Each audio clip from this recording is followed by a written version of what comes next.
welcome in. It is college football smothered and covered, day 4 of SEC Media Days, and I apologize. As you've seen the last 3 days, the lighting and the windows suck here, so I might be a little bright. Wearing yellow probably did not help either. But of course, we are brought to you by Bet Online, the most trusted betting platform, and your number one source for everything online sports betting. Right now, you can receive a 50% free bet of up to $250 in your first deposit to bet on anything from the Olympics, baseball, Formula One racing. Bet Online has every stat, every matchup, even live odds and spreads with games being played. When the game's over, you know what? Head up to the online casino, play some poker, play some blackjack, one of their 150 slot options. Head to the website today, use promo code BELIEVE, BLEAV. You'll get 50% free bet credit on your first deposit up to $250. Bet Online, the game starts here, and here at the Omni in Dallas, we have Auburn, we have Kentucky, we have Arkansas, and we have Texas A&M. So we're going to go deep on some of those schools, specifically Auburn, Texas A&M, and Arkansas in this episode. And I think first things first, let's go with Auburn. I think when you look at this team, a lot of people are like, oh God, they lost to New Mexico State. They're nothing. I don't think that's the case. I think when you look at Auburn, all you needed to see was a little bit improvement in two key areas, and that's offensive line and that's wide receiver. And I think when you look at Hugh Freeze, he addressed those and addressed those aggressively, specifically at wide receiver with Cam Coleman, who is one of the best wide receivers in the class of 2024. And all accounts, and you can go back and watch the spring game, this dude is an absolute monster. Big-bodied, goes up and gets it. And I think for Payton Thorne, you know you can use him, but it's not just Cam. It's Robert Lewis from Georgia State, Swiss Army knife, can do all kinds of different things. And you know, having a Swiss Army knife in a Hugh Freeze offense is absolutely huge. And the Keandre Lambert-Smith from Penn State, a guy who, look, he's not a superstar. He doesn't do one thing. He's not just a specialist, but he does everything pretty well. And if you look at the offense last year with Auburn, Payton Thorne did not live up to expectations. He was not great. But nobody could get open, and he didn't have protection. If you have receivers that can't get open and no one's going to protect you, you don't get much in the running game, and you can't complete passes. So a little bit goes a long way in two key areas, and Auburn addressed those. So I'm excited to see what happens. And then the second thing when you look at the Tigers is this is a very manageable schedule by Auburn standards. Okay, you play Georgia and you play Alabama. Both of those are on the road. That sucks, but you play Georgia and Alabama every single year, and this is not necessarily a known quantity in terms of the Crimson Tide. So there's that. You have Cal as the Power 5 opponent out of conference. There's nothing there that you have to worry about. You get Vanderbilt. You have to go to Kentucky. That's one of your SEC games. You go to Missouri. Missouri, you know, you can have opinions on what they are, but playing there is not necessarily daunting. So I think people are sour on Hugh. I think part of it's personal with Hugh, for a lot of reasons, but whatever. And they saw Payton Thorne struggle last season. And yes, he was bad. But he showed up in key games. Damn near won the Georgia game. Did everything he could to win the Alabama game. It wasn't his fault that Auburn's defense gave up a 4th and 31. So you're going to see people put them all over. Predictions come out, or the predicted order of finish from the SEC comes out tomorrow. And I go all the way down the helmet schedule, win-loss, because a lot of people will just put whatever teams they want and not necessarily factor in the schedule.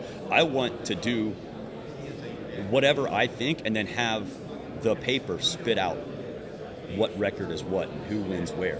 I have Auburn at 8-4, and I think if you're Hugh, like, that also means losing a couple of toss-up games, or at least one toss-up. This is a team that can be 9-3. I'm not saying they will. I think they're going to be 8-4, but this is a team that can make some noise. So I'm excited to see what Hugh does here. Like I said, I think the offense is going to be better than a lot of people think. I think Payton Thorne takes a little bit too much criticism, and moving forward, I think he can be effective because they've addressed two key areas just a little bit, and that'll go a long way.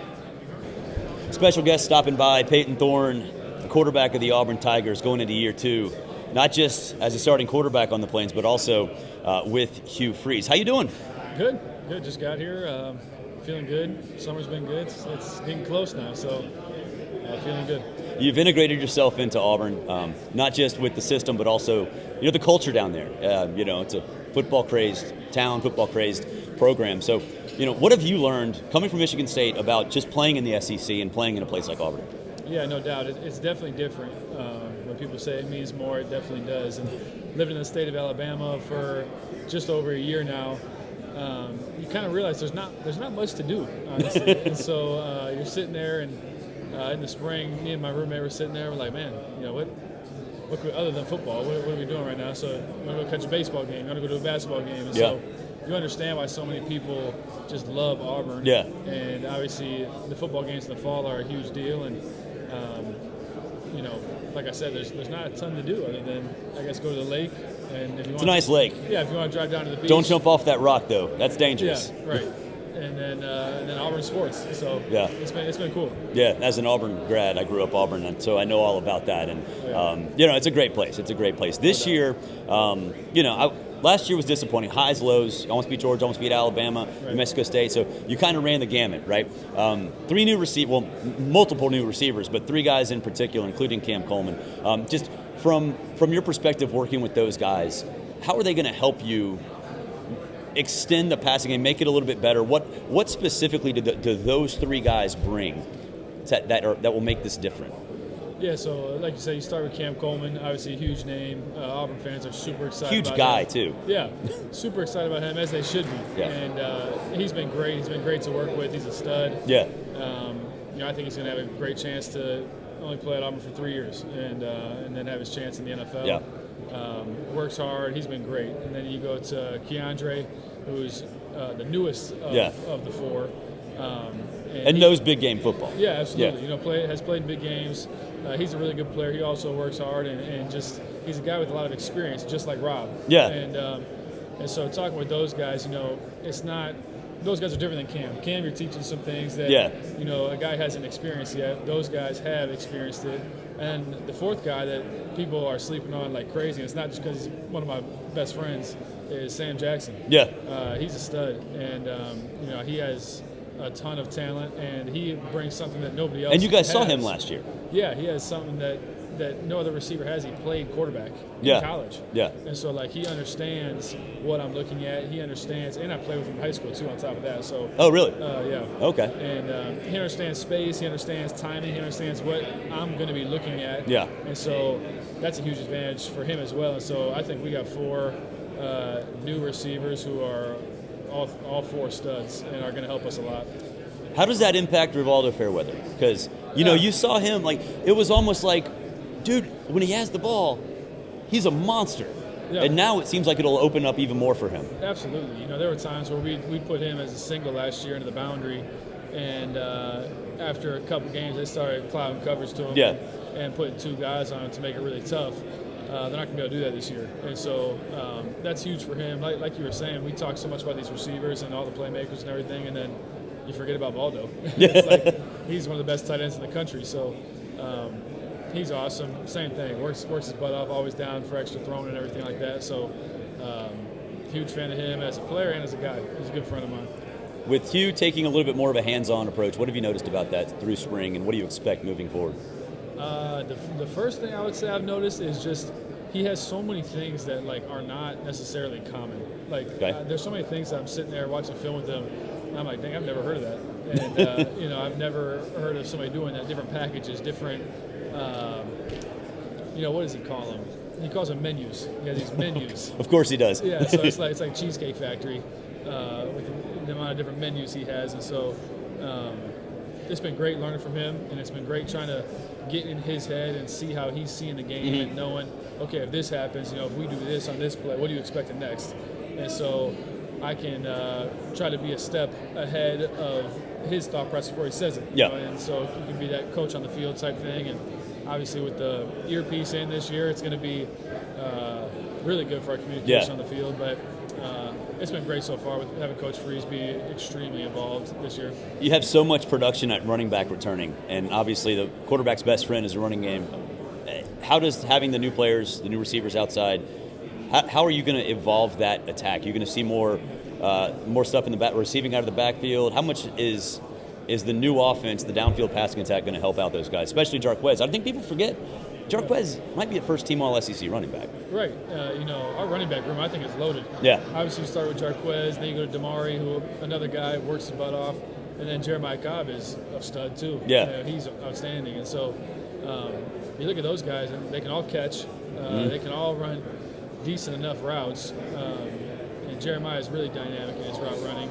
And so, yeah, there's different things you can do. You can short motion those guys out of the backfield. You can get them, obviously, just your regular running back. You hand the ball to them and let's roll. But they are, like you said, they're dynamic. And so, like you also said, a quarterback's best friend is a run game. And right. So I think the way that we're going to be able to run the ball, and it's going to open up, number one, our RPO game. That's a form of running the ball. Sure. I feel like, you throw out a bubble, that's like a run. And so we'll do that, and then the play action comes off that too, which is huge. We got big plays, and we got guys that can run now. Yeah. And we're going to be open down the field. Nice. Well, Payton, good luck this season. Thank you very much for stopping by, man. Appreciate it. Absolutely. Thank you. Yep. Mark Passwaters, AggieYell.com. I've missed you, man. 4th day of media days, and we finally get to chit chat, mostly about stuff that might not have to do with sports at all. Maybe some politics, considering. Yeah, politics, baseball, whatever. There's some stuff going on in the world, in case you listeners haven't paid attention. But okay, let's talk Mike Elko. You just spoke with him earlier. Who is he? Like, what kind of person is he? He is. Well, actually, I think that he is one of the few coaches that you'll ever meet that has an appropriate collegiate degree. He has a business degree from Penn. And that's smarter than both of us combined. Absolutely. And one of the things that makes that level of intelligence great is that you realize that you don't have to be the smartest guy in the room. It sounds like it's oxymoronic, but we know so many coaches, and A&M has had so many coaches that have that ego element that they have to be the smartest guy in the room. Who is that, do you say? Well, one guy answers to Kevin, and the other answers to Jimbo. I think I've heard of those two guys. Yes. They own houses in College Station recently, right? Yes. Or was it Brian? Either one. Yes. And ranches. Well, plural. That's cool, though. Yeah. That's cool. Yeah. I like that. I like that idea. I could go for that. But he's a very regimented, task-oriented guy. He runs his program like a business. Sure. And which in this era, like Billy Napier didn't do that at Florida his first couple of years. Knowing how to do that and run it like a corporation is literally the first step you have to do. Yeah, and he regiments things, down to, I wouldn't say that he's a micromanager, but he has a plan, a design that he wants people to follow. So like a firm grasp of the organizational chart. Is that fair? Absolutely. Okay. Very regimented, very disciplined. The antithesis of what we've seen at A&M the last two regimes. Where it was like, go do your own thing. We'll play the hype game and all that stuff. That's not who he is. And I think honestly, he might be the kick in the pants that the program needs. Yeah, especially after what happened last year. Like, look, your readers know I was never high on Jimbo. Yep. They hated me for it. They probably still hate me for it, but I was right. I was right. But so let's look. I've looked at a lot of these pro football focusings, and I'm not one that gets into how does somebody translate to the pros or whatever. But a lot of them have Connor Wegman in the discussion, and it's like, wow, okay, yeah, he's been good.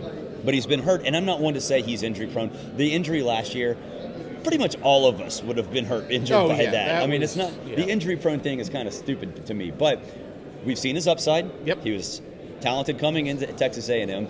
If he stays healthy, if he doesn't have any lingering effects, can he match what some of these people are hyping him up to be? Yeah, I think he can. I think that it might be a little bit presumptuous at this point. Yeah. You go back and you look at last year, and he played really, really well the first 3 games. He was struggling some against Auburn before he got hurt. Yeah. And I think part of that was because Auburn schemed him well defensively. Yes. They were the play that he got hurt on was a blitz off the edge. They brought a defensive back. And they ran that 4 times, and A&M never picked it up.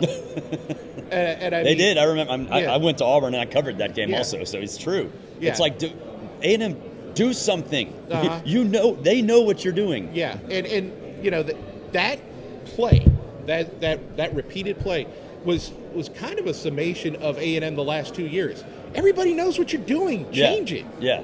But Jimbo wants to be the smartest guy in the room. In every room. Right. And Elko could care less. Yeah. He's about winning. He's about the process. Yeah. There was no process. Which is weird because Jimbo's from the Saban tree. Right. That's all Saban is. Yeah. And it's kind of odd because 2019, 2020, the process was there. And it maybe some of that was having guys like Kenyon Green and DeMarvin Leal in the locker room, which, when the two biggest, strongest guys on the team are sitting there saying, you're going to do this, you will do this. Yeah.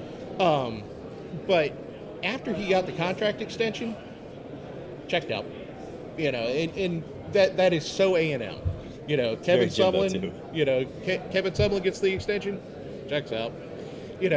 So now anytime that a coach is like, has a great season, and people are like, oh, we need to extend him. It's like almost sheer terror. Right.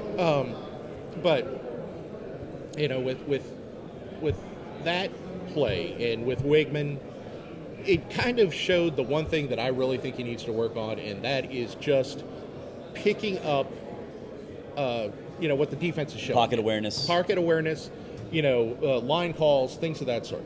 Arm strength, there. Yeah. Intelligence, there. Can run. He can run. Is more than a willing runner, but he's not Manziel. Right. He's not Johnny. He's not going to make anybody think that he's Johnny. Right. But he's willing. Yeah. I mean, 3rd and 17. If the we saw it against LSU 2 years ago. He goes and gets 20. He should have the personnel at receiver and tight end. That's what I was going to ask you. That wide receiving core, man. Yeah. It's pretty darn solid. Yeah, it's solid, and it should be better. If Moose Muhammad gets locked in, and he's one of those guys, like you get suspended for a game for wearing sleeves. Okay, it's stupid, but take the sleeves off. Of course, the first practice after Jimbo's gone, sleeves. I would too, just out of spite. Oh yeah, 100%. Bingo. I mean, he came out there and he had the sleeves on, and everybody started laughing. Y'all were such a mess last year. Oh, it's a train wreck. And when it's happening, you don't realize it, and then you sit back and look, and it's like, why are there train treads over my back? Exactly. And then you got Moose, you got Noah Thomas, so I think he's going to be tremendous if he can just stay healthy. 6'5", 200, can run like a deer. He could be great. Yeah. Ja'Day Walker, another 6'5" guy. Really like him. Then they got Cyrus Allen from Louisiana Tech and Jabray Barber from Troy. You can build around that. Yeah, for sure. And then they've got some depth. They got some new freshmen that came in, and there's potential there. It's just got to take potential and put it into practice. And hopefully having a new offensive scheme that was, from the 2020s could help. That will be helpful. Of the 3 levels of the defense, what's the biggest concern?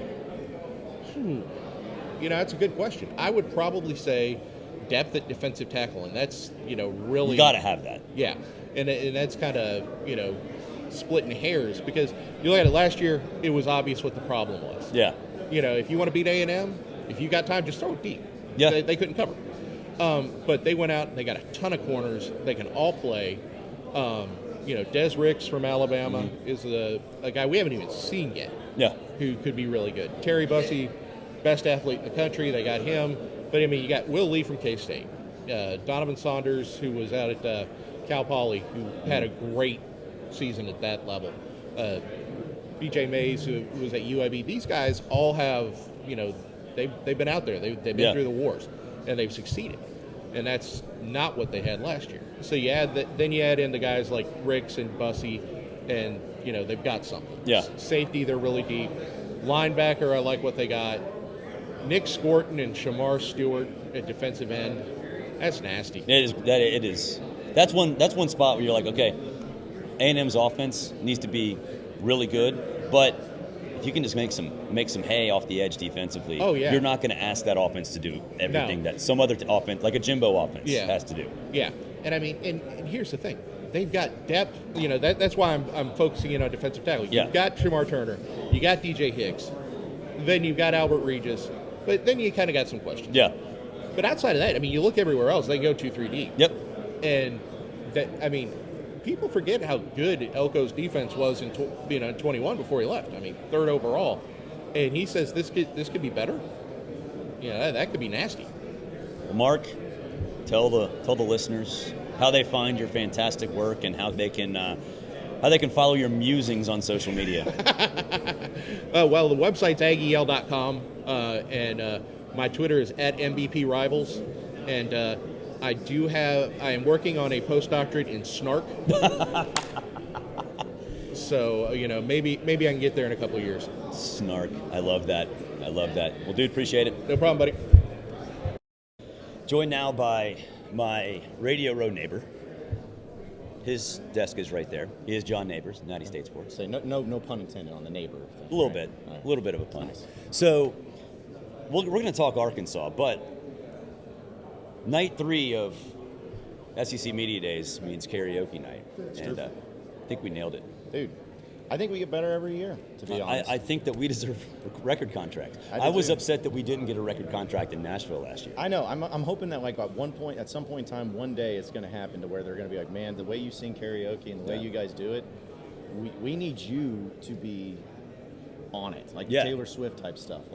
It's going to happen one day. It is, and I mean that's the most important part of this event anyway. Like we can sit here and Sam Pittman can stop by John's desk, and I can get Carson Beck and record him properly, but that's the most important part. Yeah. Like, who cares about Arkansas? I mean, really, like you do, because that's how you make your money. I hope so. Yeah, I hope so.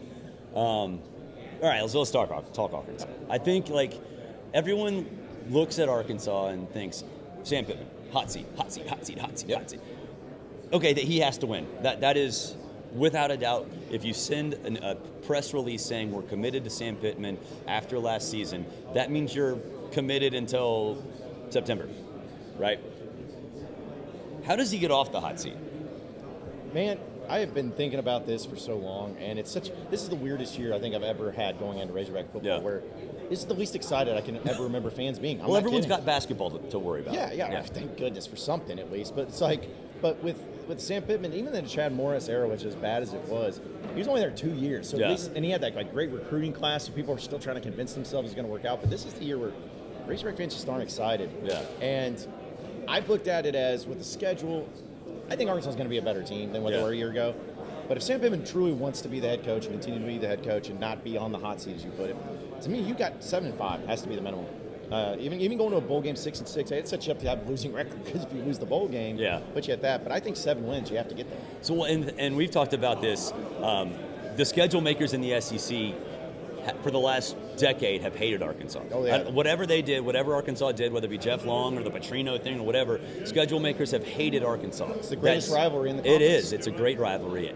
And Arkansas wins this year. They won that game. I'm thinking, I keep hoping, and I wanted to talk to Greg Sankey about this, Mick.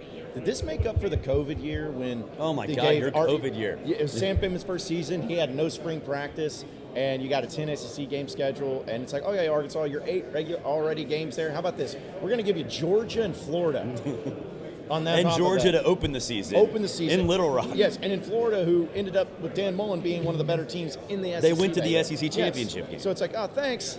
So, yeah, Appreciate it. I'm hoping that this is making up for it, Yeah. because this is the first time I can remember. It's not easy. There's no such thing as an easy SEC schedule. It's easier than what it's been in the previous years. Well, and that's the thing, too. You look at Arkansas, you look at Texas A&M, it's like, okay, the schedule's easy. And then you look at it and you're like, all right, it's not really, but whatever, but it'll be fascinating. All right, so KJ's gone, Kevin Green in. Boise State, he had some success. It wasn't a stable career at Boise State because he was in and out of the lineup, whatever. What can he do in a Bobby Petrino offense? Is he set up to succeed in a Bobby Petrino offense? I actually think he is. Okay. Give credit where credit is due, not only Petrino, but also to Sam Pittman when the offense was terrible last year. Not great. Offensive line was garbage, which is so weird seeing a Sam Pittman. Yeah, right. It's like seeing Nick Saban have a bad secondary. It's just weird. It just doesn't exist. So it's only going to get better. But they changed it. They literally were like, all right, let's get people that need to go out, and let's bring some people in. I think the offensive line is going to be the most improved unit on this team, because not only are you able to get some guys like Addison Nichols from Tennessee transferring in, you got Fernando Pomona, who came from San Jose State, was one of the better transfers or higher ranked transfers in offensive line. That's going to improve. But then you have a hopefully healthy Luke Haas, who was a freshman last year, broke his collarbone in the A&M game. But against LSU down in Baton Rouge, he had a game. That guy's got a Mackey Award-winning type of game to him. Throw that in, you got Jaquindon Jackson, a transfer running back, and all the wide receivers returned last year. So I think he's got the pieces. I think he's got the weapons. It's just going to come down to, can the offensive line be improved where they block for him correctly and give him time? If they do that with the Petrino mentality of the offense, I don't see any reason why Arkansas, top 3 offense in the SEC, no, but top half SEC offense, absolutely. What's the dynamic with Petrino? Because, like, honestly, when there was a rumor, it was not official. When it was a rumor, I was like, what the hell? Like, that is the most bizarre thing I've ever. Because, I mean, look, first things first. It was a motorcycle crash, kind of. You don't look like Petrino did from a motorcycle crash. Yeah. But the scars from that have lasted for so long, not just because of the off the field stuff, but Arkansas was so damn good. Yep. And John L. Smith comes in, and it's like that thing just goes bam off a cliff. And I mean, even Brett Bielema, he had a couple of years, but it didn't recover. No. Is this going to work from a personality standpoint? It is. If it was ever going to work with Petrino being an offensive coordinator, I actually think it's going to be with what Arkansas is doing, and not because of like Arkansas has some great setup, but it's because unlike last year with Petrino at A&M with Jimbo Fisher, Sam Pittman has literally said, "Hey, this is your offense. Yeah. Do whatever you want. Sure. Go get your quarterback, run your plays, run your lingo. Yeah. It's yours." And so if it's going to work, which I think it will, I actually do think it will, it's going to work with Arkansas because it's going to be a Petrino offense. He's going to make the play calls. Sam Pittman will have the final say, but that's what's going to happen. And just looking at it in spring practice when I got to watch him, it just looks so much more organized, more crisp. Yeah. There's an expectation, and I really think it's going to do well. And also for Razorback fans, it's going to provide a little bit of closure. That'll wrap it up for this edition of College Football Smothered and Covered. We're headed back to the home studio after spending 4 days in Dallas. It was great to be here. This is probably, this is my 16th or 17th SEC Media Days. Always a good time here. And, of course, I apologize for the scratchy voice. Of course, Wednesday at Media Days is karaoke day. And we had a lot of fun. 75 media members out there last night. If you want to see the thread of all of us making idiots of ourselves, it's on my X. Just go down. It says SEC Media Days karaoke incoming, and there's video after video after video of all these people who had fun last night. Of course, did call in Baton Rouge, which is a solid one. Then me and John Nabors from Natty State Sports absolutely nailed Miss New Booty by Bubba Sparks. So check that out if you can. Of course, we are brought to you by Bet Online, your number one source for all things sports this offseason. This offseason in terms of college football, it's always season for baseball, NASCAR, Olympics coming up. Get $50 bet bonus up to $250 your first deposit. Use promo code BLEAV, B-L-E-A-V. That's B-L-E-A-V, and they have you covered. That's it from Dallas. Talk to you Friday from the home studio.